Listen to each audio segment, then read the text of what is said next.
Hey Sneak Peekers, Tori McClung here, and I just got to interview the writer and director of the film Sisu, Jalmari Helander. The action film takes place at the end of World War II and is about a prospector who finds gold. Unfortunately for the prospector, he gets his gold stolen by the Nazis. But unfortunately for the Nazis, they messed with the wrong guy. The prospector is an ex-military commander who goes to ruthless lengths to get his gold back. How are you doing? It's nice to meet you. Doing great. How are you? Doing good. I would say good morning, but from what I understand, in Finland, it's the evening. So I'll say good evening to you.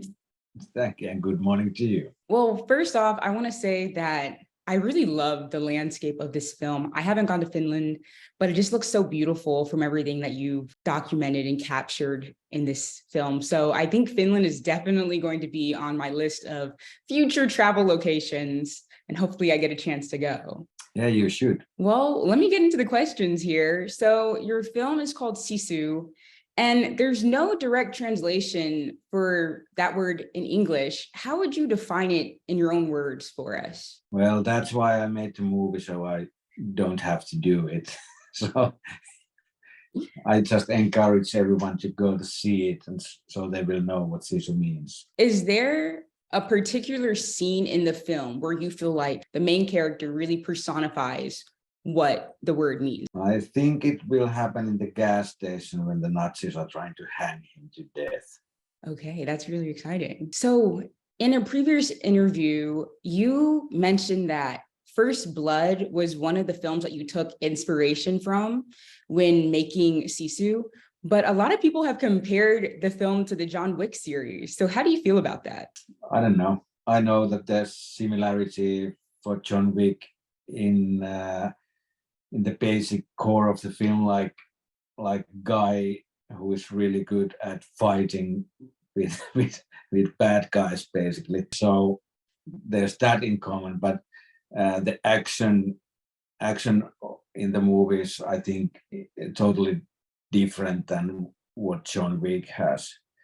So it's a fair comparison, but I can't say that I took like a lot of influences from John Wick to do this. That's really interesting how, like, even though, like you said, you didn't really take a lot of influences, a lot of people still make that comparison, but they're still both great films. So it's not even like a bad thing to have that. No, definitely not. It's a good thing to have. So you previously worked with the lead actor of this film and some of your other works. What was it like to work with him again? Super great. Basically, there's no other actor I could even imagine playing the role of Aatami Korpi in this film, because it's a really tough role to make. He doesn't have any dialogue. And he has to carry the whole film. I needed to trust that actor like 100% to be able to do this. And you already had that confidence in him because you already worked with him. That's good. Yeah. So oftentimes it takes a lot of time, money, and resources to make a film, and it can make production difficult. Did you have any particular challenges that you faced when creating this film? And if so, can you elaborate on those? Well, this actually was the nicest and the fastest process of my career, of how fast I wrote the script, how well it was received, and it was financed really fast after the script was done, and we went straight to shootings, and it all took like a really minimum time. You basically can't do it in a shorter time, in a way. Yeah. So I just wish every project would be so easy to pull off than Sisu was. You said you wrote the script really, really fast. How long did it take you to write the script? Well, I have had the idea for a couple of years, but I at that time that I couldn't write it for some reason. But when I started to write it, it took me something like I did the treatment in like 1 month or something, and for that probably 2 months, and the whole thing was ready. And that was the first and the last version of the script. Okay. What do you think contributed to you being able to write it fast? Was it your enthusiasm for it or the fact that you had been sitting on it for a while? Definitely helped that it has been in my head for a long time, even though I didn't like actively trying to figure it out.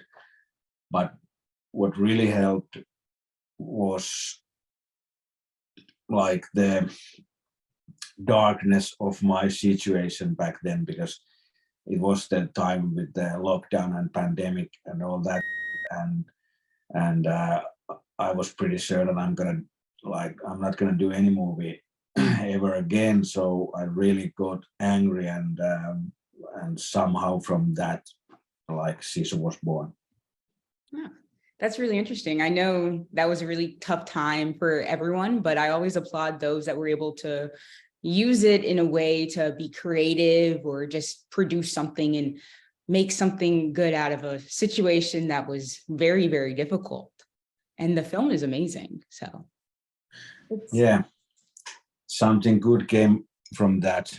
So there are a lot of World War II films out there. If you had to give just one reason as to why your film stands out among the others, what would you say? Well, I like to think the film is really entertaining, and it's a different than all the rest, to my opinion. And what I'm sure of is that the audience will be surprised of how the Nazis will be killed and how the man survives, because the action and the ways how he survives are so inventive and different than you have seen before. Can you talk about your decision to include a lot of violence and gore in your film and how you feel that impacts the narrative?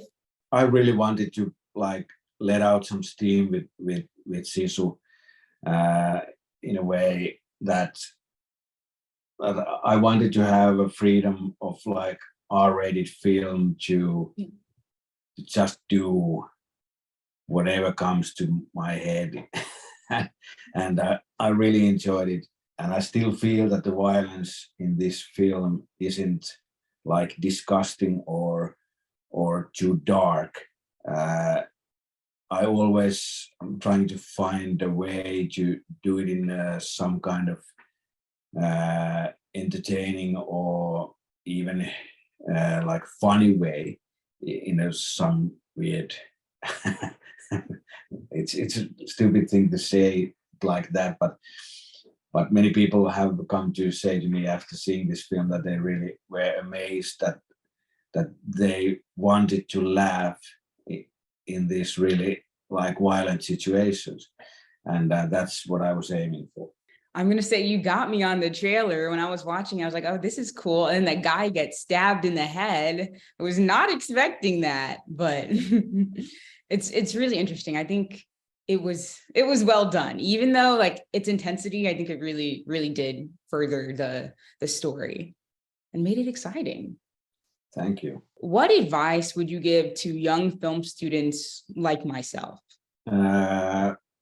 Advice, I don't know, to trust your feelings, because that's the only thing that director has, and it has took me something like 20 years to get to that point that I really understood that that's the only, like, because there's no real answers to anything. It's only just about how you feel about things. Does something feel wrong, or does it feel right, or how does it feel? You just have to trust with it, because that's the only thing you got. That's a fascinating answer. Just like there's no real answers to things, and just to trust your own instinct. Well, thank you very much for your time. I really enjoyed chatting with you this morning and this evening for you, and have a great rest of your day. Thank you. Sisu will release in American theaters starting April 28th.